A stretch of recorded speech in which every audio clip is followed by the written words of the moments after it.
to Commission Ed, the Air Force Officer Podcast. Here we explore the training and development of America's leaders and the application of air power and the profession of arms. The views expressed are those of the hosts and do not reflect the official policy or position of the United States Air Force, Department of Defense, or the U.S. government. The mention of companies by name is solely for the purpose of discussion and should not be implied as endorsement.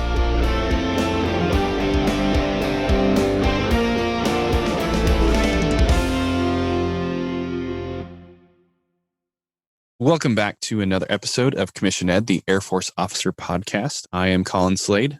And I'm Reed Gann, and we're your hosts for Commission Ed. We did an episode about the new line of the Air Force developmental categories. And in that episode, we talked a little bit about a memo that was sent out by General Goldfein to all of his wing commanders. And in that memo, General Goldfein outlined 4 things that the Air Force, or we as the officer corps in the Air Force, value in our officers. And today we are going to initiate a series of episodes in which we take a much closer look at those different values, the things that we value in our officers. The 4 values are: we value how an officer accomplishes or executes the mission. We value how that officer leads their people, how they lead airmen. We value how that officer manages their resources, and we value how that officer works to improve his or her unit. But today, we're going to focus on the first of those, which is executing the mission. We often use one of those really cliche phrases that you hear so frequently. We often say mission first. So I think it's important that we start there, Reed, with what is meant by mission and also what is meant by first, so that we can better understand mission first. Yeah, thanks, Colin. So the mission is what we're doing this all for. You know, this is the proverbial office space. What is it you say you do around here? You know, what are we doing this all for? What is the whole point and purpose? And for the United States Air Force, the mission is defined in Air Force Instruction 1, TAC 1. It is the first instruction that we have. And it is the only thing up front of the mission on this document is an overview paragraph. So this mission statement is key. It drives everything we do. And the mission is to fly, fight, and win in air, space, and cyberspace. Wait a minute, Reed. Are you telling me that that goofy phrase that we make every single cadet and officer and enlisted airman memorize is actually in an Air Force instruction? Not only is it in the Air Force instruction, it is the underlying premise of everything that follows it.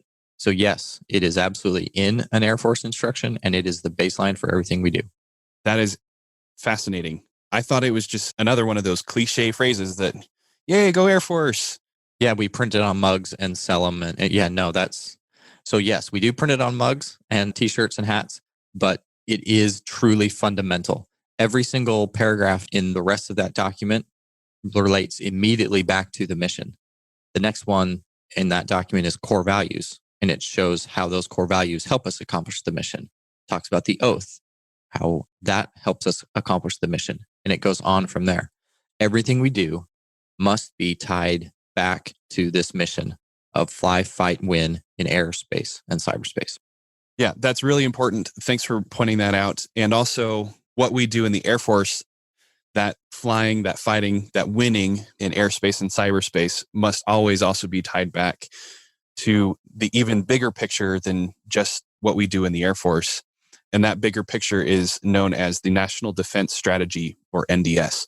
Yeah, the last one came out in 2018, and encourage anyone who's not familiar with it, go ahead and Google that and pull it up. It'll be an insightful read. It provides the background for everything that your Department of Defense is focused on and thinking about. It directs all the manpower, it directs all the money, all the effort, all the force that is projected downrange towards our enemies, and anything that we do in the Air Force, whatever that, quote, mission is, must always tie back to flying, fighting, and winning in airspace and cyberspace, as well as the support and accomplishment of the National Defense Strategy. This will look different to every airman every day. Even some of us that are doing the same job, it will change over time. the way we are accomplishing the mission, the way it fits into the bigger picture. But the key is that all of those efforts collectively accomplish the overall objective. And as an officer, it's one of your primary responsibilities to not only ensure that what you're doing ties to that overall objective, but that also you can help communicate that to your folks. Sometimes when your head is down and you're in the weeds, you're not really sure how this ties to the mission. And that's one thing that a good officer can do is they can tie it back to why this matters. And it can really help your folks out when, like I said, sometimes they're putting in the hours and they're not really sure how this makes sense.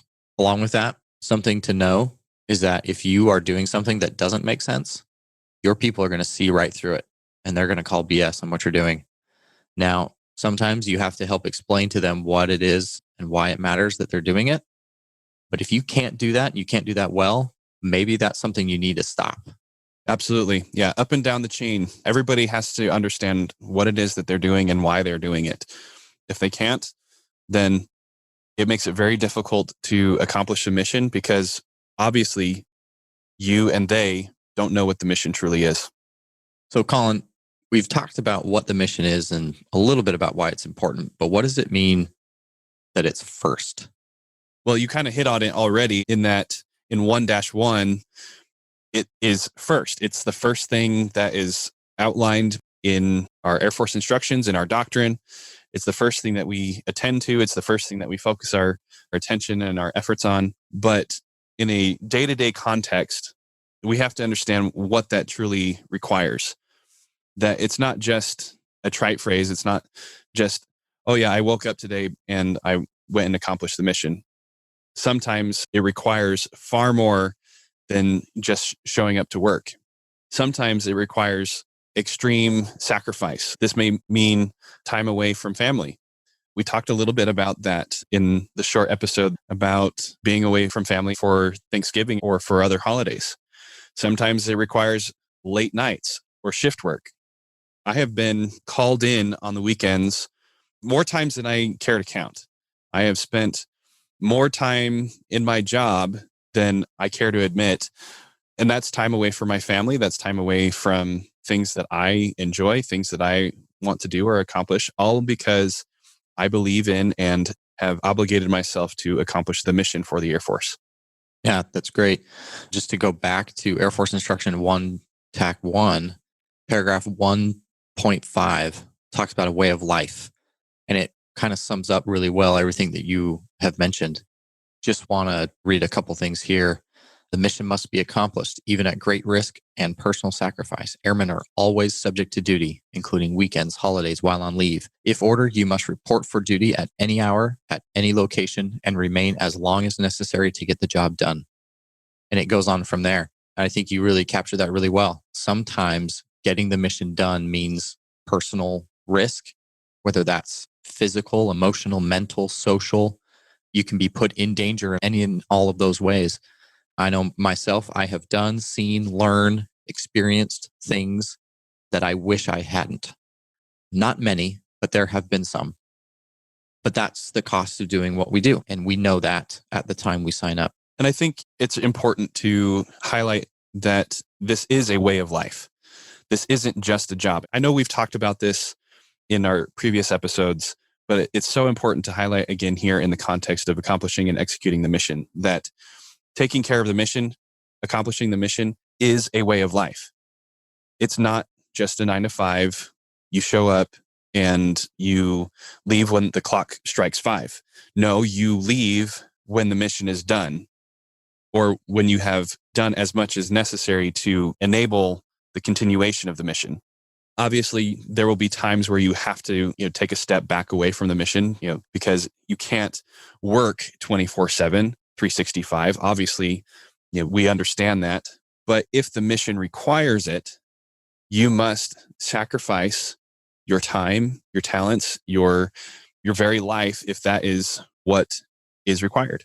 Yeah, sometimes the mission is taking care of people, right? We've all been required to show up for what we call mandatory fun events, that the purpose and intent of that event is to take a break. The purpose of that event is to connect with your peers in a more social environment, to have a more relaxing afternoon, you name it. But You've got to get the mission done. And even that morale event or whatever is with the purpose of further enabling you to, at a time and place required in the future, is to get the mission done. There has to be a balance. You simply can't throw your people into the buzzsaw that is operations and expect that there will always be another person to throw the problem. That is the challenge of leadership. And if you are leading your people well, I can promise you they will get in line, thump their chests and run into the buzzsaw, screaming with their best war cry. And I've seen it. I've been part of those units. I've also been the other way and in units that drag me kicking and screaming simply because they weren't leading well. Both sometimes are required. It all depends on the situation. But yes, all those things help us understand and realize this idea of mission first. So just to summarize, Reed, the mission is to fly, fight, and win in airspace and cyberspace. That is what we do in the Air Force. And we do that first. We do that before anything else. We take care of the mission before we do anything else. So now the question is, Reed, why? Why do we put the mission first? Why is it so important? Without trying to sound facetious or reductive, the bottom line is we cannot afford to fail. The cost is simply too high. Your personal feelings, your emotional state, your relationship with other people, whatever category of thing that you think is of extreme value to you, all pale in comparison to the cost of mission failure. Colin, if we fail, people die, nations will fall apart, and everything we hold dear is at risk. Yes, people do this mission and we must take care of them, but we also need to be willing to accept that in doing so, it may require the blood of those who fight for these freedoms. And that's the bottom line. Now, Reed, I have to admit that does sound a little hyperbolic. I mean, if I, as an officer, as a brand new second lieutenant, newly assigned to my first base, my squadron, if I fail at my mission, is the United States really going to, come apart at the seams? It isn't right then. But every decision you make, every action we take, it all is part of a much bigger whole. And if you fail at your mission today and we accept that failure, what is going to be the reaction from that? Will the airmen around you lower their standard? Will they perform not enough because failure is acceptable? Will that create a culture and a belief that it doesn't matter? That's what we're fighting day to day. When, yes, Colin, as you described, perhaps if I don't get this document accomplished before 0700 tomorrow morning, the world will not fall apart. But what will that decision that I make to accept less mean for me? What will that decision to accept less mean for the airmen I lead? What will that culture that I create? What will that belief system be? Because there may be a time where you literally have your finger on the trigger and everything that you've done to get you to that point will have created the environment necessary for you to make critical, important, and lasting decisions. And I've also been a little bit in that situation, not that the world was going to come to an end, but I've been there to accomplish the mission of bringing the fight to the enemy. And it is not the time when the lives are at risk to decide who you are and what you're made of and how much work you're going to put in to do it right. It's too late at that point. So I think you bring up a good point, Colin. Every single awards package is not going to make or break the difference for the United States. But when that time does come, and I will tell you it will come, it's too late to start preparing at that time. Thanks for explaining that, Reed. That helps a lot. So, Colin, this is where the scientist and son of an engineer in me is really, really wanting a whiteboard where I could, pop this up for our audience. But I have a chart that I'd like to describe that I think can help explain this concept a little bit of putting mission first and what sacrifices that kind of requires. I have an idea, Reed. How about you draw this chart out? You can do it on a piece of paper, or even better, you can make a video of it and we will share it in our Facebook group. So if people really want to see it, they can come check it out there. All right. So I want you to imagine a square that is further divided into 4 even squares. You've got one vertical line going through the center, one horizontal line going through the center. And on the X and Y axis of the outside of the square, right? So the leftmost line is value of relationship. And on the bottom of this big square, you have the value of a specific outcome. All right. So as you get farther away from the bottom left-hand corner of this big square, the value of the relationship and the value of the outcome gets more important to you. All right. So this creates 4 categories where we'll describe kind of the situations in each. So let's imagine that there's something of high relationship value, meaning you value the relationship a great deal, but the value of the specific outcome is lower. An example of this is, yes, dear, those jeans look fine on you. Or another one, I don't care where we go to dinner tonight. Now, do you actually have opinions about those things? Sure. But what matters more than the outcome of some specific thing is the relationship with the person that you're involved with. Let's go to the opposite side of that. So low value relationship, high outcome value. This is something like trying to teach a child how to ride a bike. Yes, of course, you have a relationship with this person and you value that.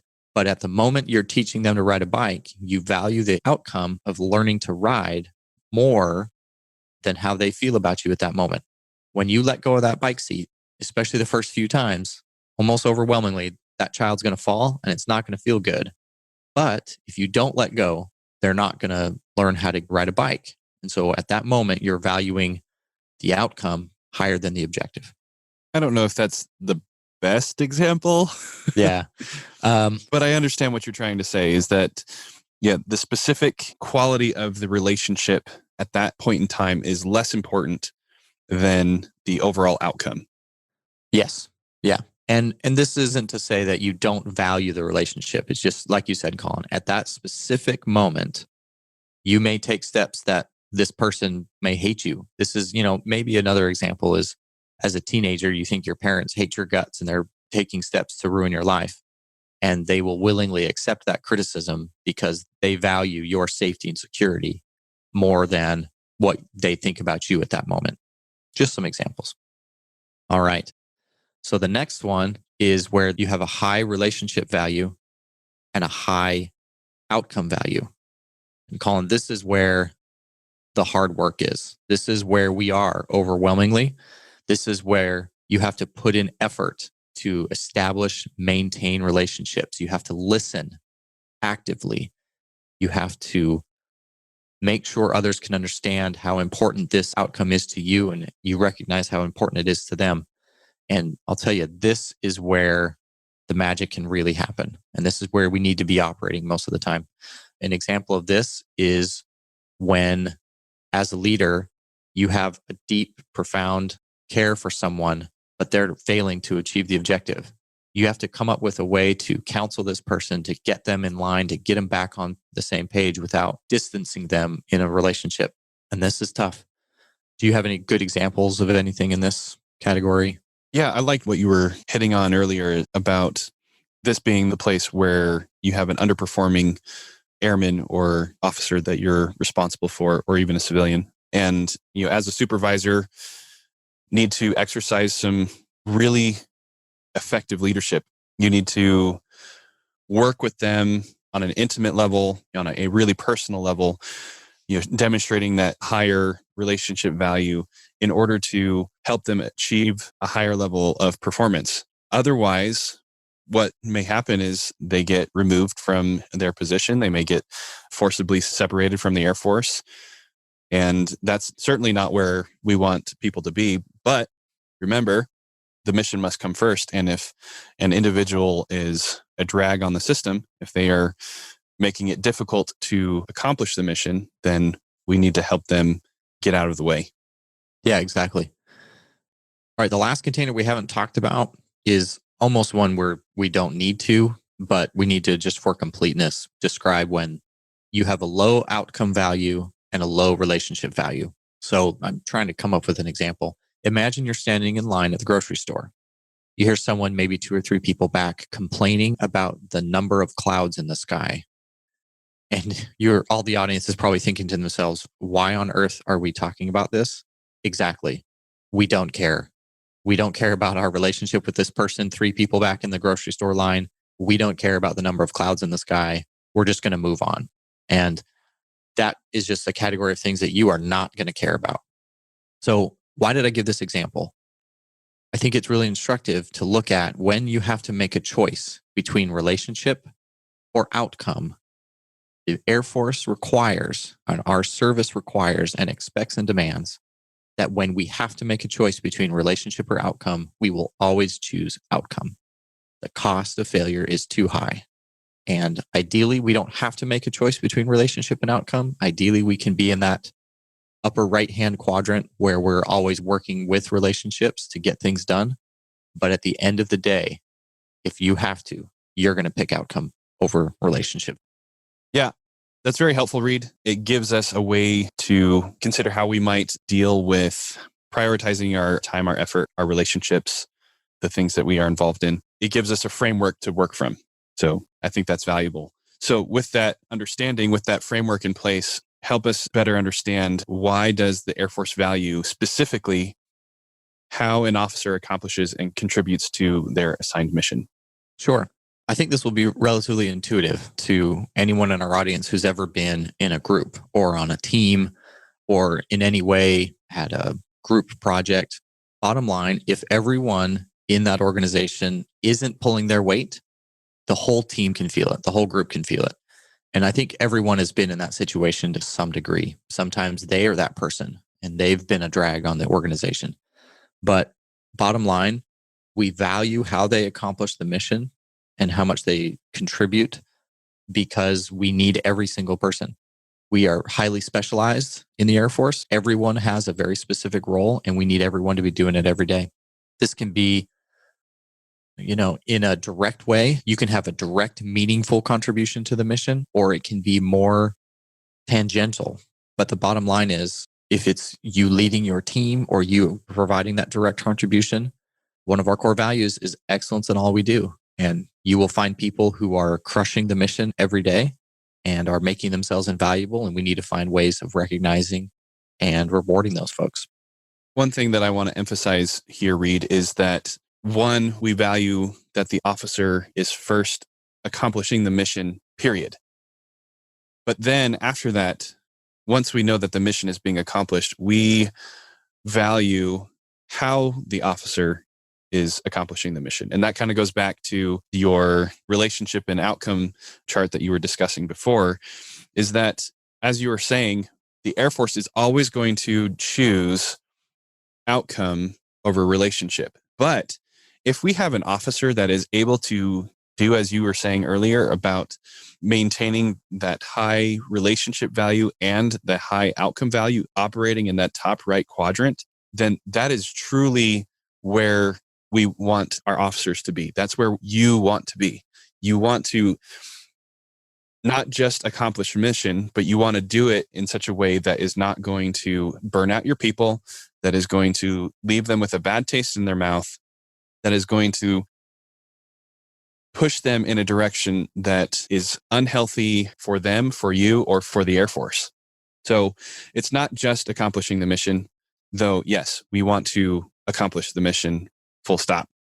We want to accomplish the mission in such a way that will allow us to continue to accomplish the mission in the future. Not just one time, but every time. Yeah, that's a good point. I've been in situations where there were 3 or 4 officers contributing to mission accomplishment.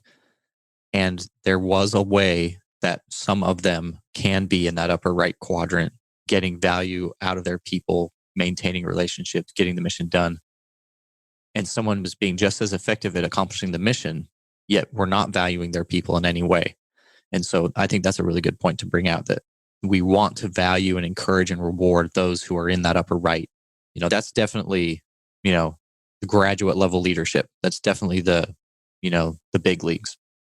Yeah. And that all plays back into what we've discussed previously about this is how an officer gets promoted, because this is one of the things that we value.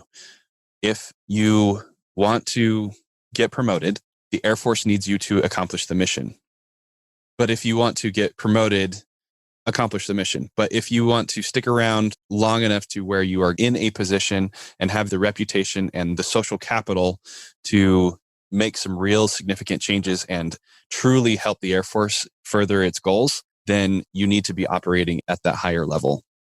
John Boyd, one of the myths and legends of our Air Force, put it this way. He said, you can either be somebody or you can do something. If you want rank and position, that's being somebody. But if you really want to have an impact, you got to do something. That's what you're talking about, Colin, right? We got to be in that place where we can actually make an impact on the mission. Yeah. So let's actually share some stories here from our experience about mission failure or mission accomplishment. I've got a good one that I want to share from my time as an instructor at Air Force ROTC field training. The situation was that I was running in the obstacle course. And in this obstacle course, the mission assigned to the cadets is to carry this intel container through the obstacle course. And while they're going through the obstacles, they have to gather additional intel and reach the end of the course, unscramble the message, and deliver the intel container to its final location, right? The most common outcome for this particular obstacle course is that cadets would get to the end, usually wouldn't finish it. So they would run out of time because they weren't working together. They weren't staying focused on using their strengths and making sure people were contributing fully to the mission. But even if they got to the end, usually what would end up happening is they would run out of time there, and without unscrambling the message and delivering the intel container to where it's supposed to go. But usually what would happen is when the time would run out, they'd be super excited that they got to the end of the obstacle course, and they would congratulate each other on getting to that point. Yeah, they would say, okay, we didn't finish the mission. We didn't get the intel to where it was supposed to go, but we got to the end of the obstacle course and we had a great time doing it. We worked together, yada, yada, yada. And that had happened. I'd seen that conversation play out multiple times. And I got to a point where I was just like, I've had it. I can't listen to this anymore. Now, granted, I probably came a little too hard on these cadets, but I needed them to learn this lesson. And I want to share it with all of the cadets who are listening to this podcast. It is not okay for you to fail your mission. If you fail, accept your failure. Do not get to the end of the obstacle course or whatever the scenario, group leadership project, LRC, doesn't matter what it is. If you get to the end and you failed, do not say it's okay that we failed, because it's not okay. It is not okay for you to fail. You need to accept the responsibility for that failure, recognize why it was that you failed, and make plans, take steps so that in the future, you don't fail. Like the Air Force mission that we were talking about at the beginning of the podcast, when we say at the end of the Airman's Creed that we will not falter and we will not fail, we need to mean it. We need to be true to that statement and that sentiment. We will not fail because the cost is too high. And if we accept failure, as you were describing earlier, Reed, we start to build a pattern and a habit of mission failure, of accepting that something other than mission accomplishment is okay. Now, I know that is a little bit of a downer, and that's not where we want to end. So, Reed, pick us back up again. Show us what mission success looks like and why it's a good thing for the Air Force. Sure thing. This is a story from my time at the Combined Air Operations Center, the CAOC at Al Udeid in Qatar back in 2014. So one of my primary responsibilities while I was there was to ensure that the correct theater airborne intelligence, surveillance, reconnaissance assets were assigned to the appropriate missions. So imagine you're working on a car, you've got a lot of tools in the toolbox. My job was to make sure that the right tool was in the hand of the mechanic at the time it was needed. We had a group of Marines that were going to be flying into Iraq in the CV-22. So the funky vertical takeoff looks like a helicopter thing, and then the engines rotate forward, and then these two massive props turn into, a forward flying aircraft. It's really fun to look at. Impressed with the engineering every time I see them. Anyway, they were coming in to do some work in country in Iraq, and they had requested and been granted some overhead, some protection. Basically, they were going to use an intel asset to make sure that they were safe. They were not going to be in danger of anything. And that's one of our primary responsibilities, not only to find the enemy, but to protect the people that are out there doing the fighting. And this activity, right, the allocation of theater aircraft is both an art and a science. And a general officer, all well-meaning, I'm certain, had requested and been given a very specific asset. The problem was, to those of us in the group who this is what we do every day, we knew that this was not the right asset for a variety of reasons. It wasn't the right tool for the job. And I saw an officer, immediately make that connection and figure out what asset was correct, and then go to that person's leadership and at risk basically had to tell a general officer they were wrong and they had to change their plan. Laid out a few reasons why this person's leadership saw the vision, understood why this decision was wrong and why they had to make the change. And that person had to go literally had to go in the general's office. We're talking 3 and 4-star generals, and say, oh, that plan you two worked on yesterday, we're going to change it. And this is why. It took a lot of personal risk. It's for those who haven't interacted with general officers much, it's a hard thing to tell them they're wrong. And to see that happen was quite impressive. So good for these generals. They recognized the change needed to be made. They made the change. The next day, the Marines went in. And as they were going in, this asset was in place and was able to provide intelligence to the aircraft that they were in immediate and imminent danger. They took evasive action, and we are certain that those Marines and those aircraft are able to fly, fight, and win another day as a result of that asset being in place. So that was a real example to me of how a single person can have a huge impact on the lives of the people that we fight with and on the success of the mission. Had we lost those Marine aircraft and those Marines over Iraq that day, it had the potential to completely change the outcome of what we were trying to do. And instead, at personal risk, this officer was able to get the right tool at the right place at the right time to keep those folks safe. So hopefully that'll pick up the tenor and tone of our conversation. Absolutely. Thank you, Reed. I appreciate that. You bet. And to wrap things up here, whether it's you as an individual, as Reed has described, at personal risk, being the one to ensure the accomplishment of the mission, or whether it's you leading a team, or whether it's you providing the direction and the resources and the training to a team, or being given direction from above and being part of that team, the focus must remain on accomplishing the mission.